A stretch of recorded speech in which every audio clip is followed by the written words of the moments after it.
सर्वेभ्यो नमः। देववाणी संस्कृतम YouTube channel में आप सभी का हार्दिक अभिनंदन है। मित्रों, नीति शतकम में आज हम सज्जन पद्धति का श्लोक संख्या 69 69 नंबर का श्लोक पढ़ेंगे। ठीक है, चलिएगा, पुस्तक ओपन कर लीजिएगा। बहुत आनंद आ रहा है इसको हमें पढ़ाने में भी और आपको पढ़ने में भी बहुत आनंद आ रहा होगा। यह है 69वां श्लोक। ठीक है, इसमें बसंत तिलका छंद का प्रयोग हुआ है। ठीक है, वसंत तिलका छंद पहले भी कई बार आया है। ठीक है, इसमें मोटा रूप से हम बता देते हैं, इसमें एक अच्छे पुत्र को बताया गया है, एक अच्छी पत्नी को बताया गया है और एक अच्छे मित्र को बताया गया है। और ये जो अच्छा पुत्र, अच्छा मित्र, अच्छी पत्नी जिसके पास में है उसको बहुत पुण्यात्मा बताया गया है। कहने का तात्पर्य ये है कि जिस व्यक्ति के पास में अच्छा पुत्र हो, अच्छी पत्नी हो और अच्छा मित्र हो, तो वो व्यक्ति बहुत भाग्यशाली होता है, उसका जीवन अच्छा चलता है संसार में। आइएगा, देखते हैं क्या कहते हैं अच्छा भर्तृहरि जी महाराज। ठीक है,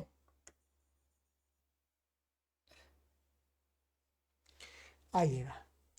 यह प्रीणयेत् सुचरितैः पितरं स पुत्रो यद्भर्तुरेवाहितमिच्छति तत्कलत्रं तन्मित्रमापदि सुखे च समक्रियं यत् एतत्त्रयं जगति पुण्यकृतो लभन्ते। सरल है। चलिएगा, अन्वय देख लेते हैं। इसका अन्वय है यह सुचरितैः पितरं प्रीणयेत्। ठीक है, मिला दिया मैंने, ये एक ही है। सह पुत्रः यत् सदा अध्याय कर ले भर्तुः एव हितं वांछति। ठीक है, वांछति जगह इच्छति है वास्तव में। ठीक है, वांछ अर्थ तो वही है, परंतु यहाँ पर इच्छति दिया है तो इच्छति रखेंगे। ठीक है, तत कलत्रम यतापदि सुखे च समक्रियम तत्मित्रम जगति एतत् त्रयं पुण्यकृतः एव लभन्ते। चलिएगा, सरल अर्थ है। कहते हैं यह माने जो, सुचरितैः, सुचरितैः माने श्रेष्ठ आचरणों के द्वारा, श्रेष्ठ आचरणों के द्वारा माने श्रेष्ठ आचरण करके, पितरम प्रीणयेत माने अपने पिता को प्रसन्न करे, संतुष्ट करे, ऐसे अच्छे आचरण करे कि उसका पिता प्रसन्न रहे उससे। तो जो व्यक्ति अपने पिता को श्रेष्ठ आचरण के द्वारा, श्रेष्ठ आचरण करके प्रसन्न करता है, कहते हैं वस्तुतः सा पुत्र, वही पुत्र होता वास्तव में। पुत्र तो वास्तव में वही है। यत सदा भर्तु एव हितम इच्छति, और जो हमेशा सदा भर्तु माने अपने पति का, हस्बैंड का हस्बैंड का, पति का, एव माने ही, हितम माने हित, कल्याण, इच्छति इच्छा चाहती है, तत् कलत्रम, कलत्रम का अर्थ होता है स्त्री, वही पत्नी है। वास्तव में पत्नी तो वही है जो अपने पति का हित चाहे, जो अपने पति को ठगती रहे है। बहुत सारी ऐसी होती हैं कि अपने पति को घुमाती रहती है। ठीक है, वो वास्तव में स्त्री नहीं, पत्नी नहीं है। पत्नी तो वही है जो अपने पति का हित चाहे।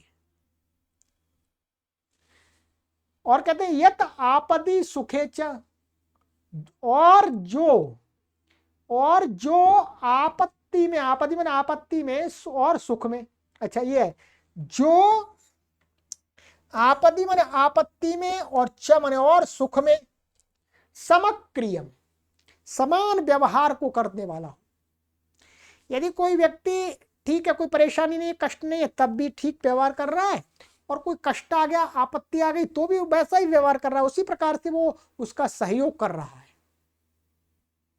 नहीं तो प्राय करके क्या देखा जाता है, सुख में तो सब लोग आते हैं, खूब आते हैं, खूब हालचाल पूछते हैं, फोन करते हैं, और पूछते कोई जरूरत तो नहीं है, और जैसे ही विपत्ति आ गई वैसे ही प्राय करके लोग बात करना ही बंद कर देते हैं, पूछने की बात तो दूर। तो कहते हैं समक्रियम, माने समक्रियम, सम आचरण करने वाला जो हो, चाहे कोई सुख अवस्था में, माने जब आपत्ति नहीं है तब भी, और जब आपत्ति आ गई तब भी समान रूप से साथ में है, हमेशा सहयोग देने के लिए तैयार है। तत् मित्रम, वही मित्र होता है वास्तव में असली मित्र। और कहते हैं जगति एतत् त्रयम, जगति माने संसार में, एतत् माने यह तीन, यह तीन का समूह, ये तीन, पुण्य कृता माने पुण्य करने वाले लोग, माने पुण्य जिन्होंने किया है, ऐसे लोग ही लभंते माने इन तीनों को प्राप्त करते हैं। अच्छा पुत्र, अच्छी पत्नी और अच्छा मित्र भाग्यवान लोगों को ही प्राप्त होते हैं, कहने का तात्पर्य ये है। अर्थात ये कहना चाहिए कि ये सामान्यतः सब लोगों को प्राप्त नहीं होते ये सारी चीजें, किसी के अपना कुछ प्रारब्ध होता है या कुछ अच्छा व्यवहार होता है, तब ये चीजें प्राप्त होती है। ठीक है, तो हमें यही पुरुषार्थ करना चाहिए कि हमें हमारी पत्नी भी अच्छी हो, जो हमारा हित चाहे, कल्याण चाहे, और हमारा ऐसी पत्नी भी चाहे कि उसका पति हित करने वाला हो। ठीक है, ऐसा नहीं पति अहित करने वाला हो, ऐसा नहीं है, ऐसे ही मित्र, ऐसे ही पुत्र।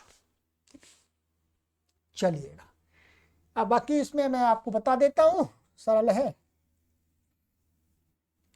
ये तो यत शब्द का पुल्लिंग का जो प्रीणयेत, ये ऐसा है, प्रीणयेत ताये, ये क्या है, विधिलिंग का प्रथम पुरुष का एक वचन का है।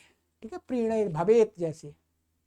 सुचरिता ये तृतीय व्यक्ति बहुवचनांत है। ठीक है, पितरम ये द्वितीय व्यक्ति वचनांत पितरी का। सा पुत्र, सा ये प्रथम तद का पुल्लिंग का, पुत्र, तो पुत्र हो गया, आगे ये आ रहा है, तो हशीचा लग गया इसमें। ठीक है, संधि हो गई।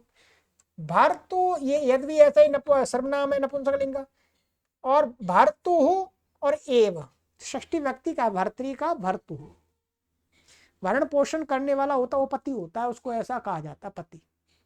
तो भर्तु षष्ठी व्यक्ति एक वचनांत है, एव अव्यपद है, हितम प्रथमा व्यक्ति, द्वितीय व्यक्ति एक वचनांत है, कर्म है, इच्छति ये क्रियापद है। ठीक है, तत् माने वह, कलत्रम ये कलत्र है। कलत्र यहाँ पर क्या है, स्त्रीलिंग, स्त्री को कहने वाला नपुंसकलिंग शब्द है। कलत्रम का नपुंसकलिंग पर कहता स्त्री को है। तन मित्रम, तो तत् मित्रम तत है, और मित्र में तो यरुनासिक को या वो तो वापदांत से लगा देंगे इसमें। ठीक है, विकल्प से। और मित्रम प्रथमा व्यक्ति एक वचनांत, आपदी तो ये सप्तमी व्यक्ति एक वचनांत, आपद दकारांत शब्द है, तो सप्तमी एक वचन बन गया। सुखे सप्तमी व्यक्ति एक वचनांत, च अव्यपद है। समक्रियम, समक्रियम अरे समान क्रिया वाला व्यवहार, तो समाक्रिया विद्यते यस्मिन् व्यवहारे तद आचरणम समक्रियम, ये बहुब्री समास हो जाएगा यहाँ पर। ठीक है, यदि ये ऐसा ये सर्वनाम है, एतत् ये भी सर्वनाम है, त्रयम तीन का इकट्ठा जोड़ा को कहता है। ठीक है, एतत् त्रयम ये वास्तव में मिला हुआ है, एतत् त्रयम नहीं, अलग अलग है, अलग अलग है। त्रयम ये तीन को कहने वाला है, त्रयम शब्द समूह को, मत तीन का जोड़ा। जगति तो सप्तमी व्यक्ति एक वचनांत है, जगत का जगति। पुण्यकृता तो ये क्या है, पुण्यकृता प्रथमा व्यक्ति का बहुवचनांत है, तकारांत शब्द वास्तव में। पुण्यकृता और पुण्यवान लोग, और ये कृता है, लभंते आ रहा है आगे, लभ धातु का, आत्मनिपद का, लट लकार का, प्रथम पुरुष का, बहुवचन का, तो करता ये है बहुवचन में, और यहाँ हसी चलक करके ओ हो गया है। उत्तो आदि होकर के ओ हो गया। तो ये है इसमें, चलिएगा ये हो गया व्याकरण का इसमें, बाकी और कुछ भी नहीं है। चलिए आगे की कक्षा में पढ़ेंगे 77वां श्लोक, 71वां श्लोक, 72वां, 73वां, और ये इतना ही है, 73 श्लोक है इसमें। फिर हमारी परोपकार पद्धति आरंभ हो जाएगी। ठीक है, चलिए, सर्वेभ्यो नमः।